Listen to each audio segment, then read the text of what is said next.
bayebisa biso pona nini batu bazokufa eza babembe te eza banyamulenge kaka chaque jour banyamulenge. Pourquoi? Ici où nous sommes, c'est l'ambassade du Congo.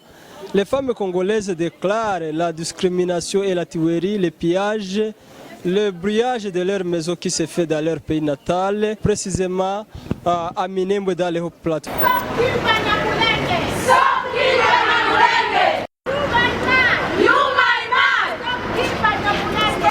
Biso pona nini batu bazokufa eza babembe te eza banyamulenge kaka chaque jour banyamulenge. Pourquoi? Ici où nous sommes, c'est l'ambassade du Congo. Les femmes congolaises déclarent la discrimination et la tuerie, le pillage, le brûlage de leur maison qui se fait dans leur pays natal, précisément à Minembwe dans les Hautes-Plateaux. Il vient d'être donné l'ordre que tous les policiers, tous les éléments de la police nationale congolaise issus de la communauté Banyamulenge quittent les hauts plateaux sans délai.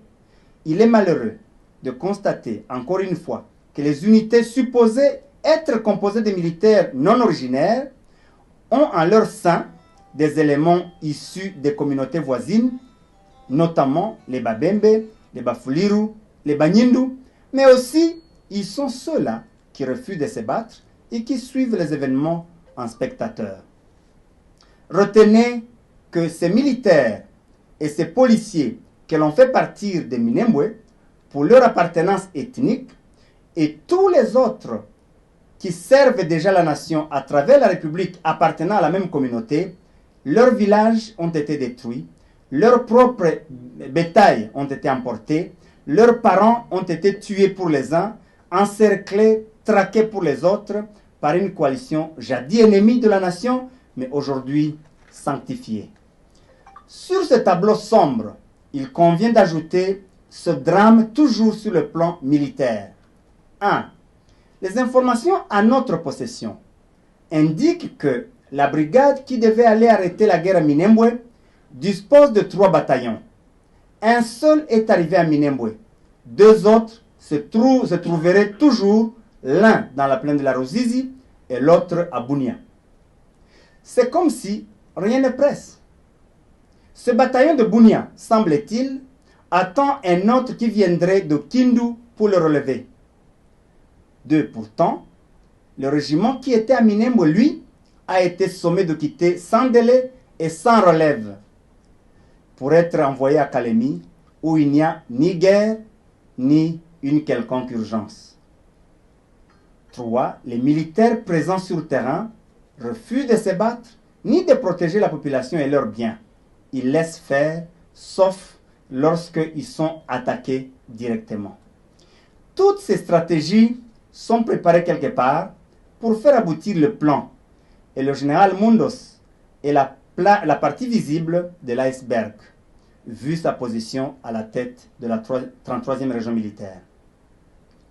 Il faut souligner que la stratégie de brûler les villages, groupement par groupement, secteur par secteur et territoire par territoire, vise à concentrer toute la population Banyamulenge dans le seul centre de Minembwe avant de passer à l'assaut final. C'est ainsi que plus ou moins 50 000, d'ailleurs aujourd'hui on parle de plus de 100 000 parce que chaque jour il y a des populations qui s'ajoutent. On parle de plus de 100 000 âmes qui sont déplacées vers les quelques villages restants autour du centre de Minembwe. Non seulement elles dorment à la belle étoile, sous la pluie, exposées à la rigueur du climat des montagnes, dont les températures descendent parfois en dessous de zéro, sans assistance, tous leurs biens, habits, nourriture et équipements ménagers étant partis en fumée, mais aussi elles sont sous la menace quotidienne des assauts de cette coalition qui jure par la prise de Minembwe. En effet, les Banyamulenge sont sous le siège comme du temps du Moyen-Âge. Ils sont encerclés à Minembwe, attaqués de toutes parts, pour que celui qui ne meurt pas de balles meure de faim ou de maladie. Et celui qui sort de ce siège de Minembwe meurt décapité. Cela est arrivé à Kananda, à 8 km du territoire de Fizi, à Nganja, à Milimba, à Lulimba, et dans d'autres localités des hauts plateaux. Hier encore, l'un a été décapité à Mikenge, avant-hier quelqu'un d'autre, et c'est chaque jour. La communauté Banyamulenge refuse et réfute sans réserve certaines fausses informations distillées dans l'opinion publique pour justifier la guerre de Minembwe. A. L'argument selon lequel il s'agit d'une guerre interethnique. La communauté Banyamulenge affirme n'avoir aucun problème particulier avec les communautés voisines. Elle rappelle qu'il a existé un programme du gouvernement de traquer et éradiquer les groupes armés dont les Maï Maï identifiés comme ennemis de la nation. La question que l'on se pose est de savoir comment du coup ces ennemis de la nation sont devenus une population civile des Babembe, des Bafuliru et des Banyindu révoltés. Par quelle baguette magique? B. L'argument selon lequel la guerre serait liée à la création de la commune de Minembwe. La communauté Banyamulenge relève d'abord que cette commune a été créée avec tant d'autres en 2013 par le gouvernement Matata, mais elle n'avait pas déclenché la guerre. Ensuite, le décret rendant opérationnelles certaines villes et communes.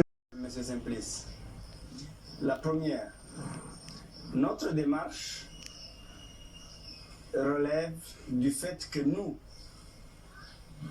c'est notre communauté qui est en difficulté. C'est notre communauté. Et les autres ont dit que les lèvres sont en difficulté aussi. Et pourquoi ils n'ont pas crié? Et ils ont crié, ils sont allés voir le Premier ministre, ils ont écrit au Premier ministre. C'est parce que nous revenions de là. Il y en a qui sont allés voir tel ou tel parce qu'on l'a vu. Nous, on est allé accuser personne. On est allé demander au gouvernement de jouer son rôle, de protéger. Regardez même nos écrits, de protéger les populations. Alors vous toutes les populations. Je suis en train de répondre. Disons de protéger toutes les populations. Bien sûr, contre les groupes armés. Alors s'il y en a qui se sentent gênés parce qu'on a cité les groupes armés, parce qu'ils se retrouvent dans ces groupes armés, là c'est une autre paire de manches. Mais je voulais dire ceci.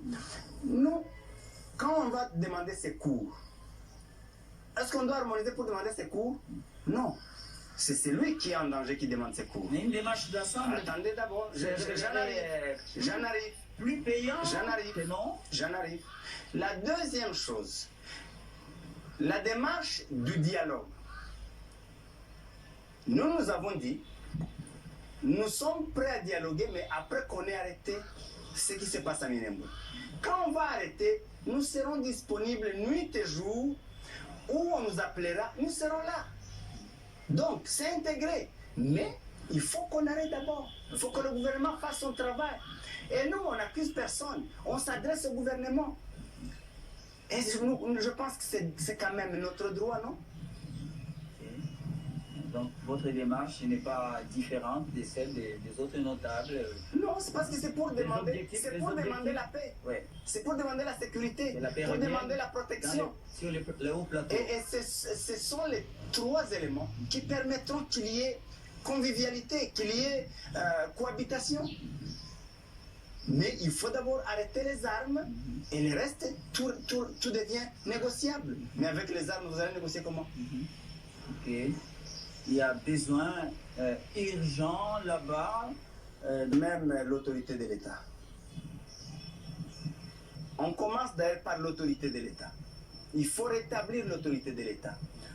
Il faut que l'État fasse entendre sa voix, que l'État s'impose. Et avec ça, quand les armes cessent de parler, et maintenant la paix sociale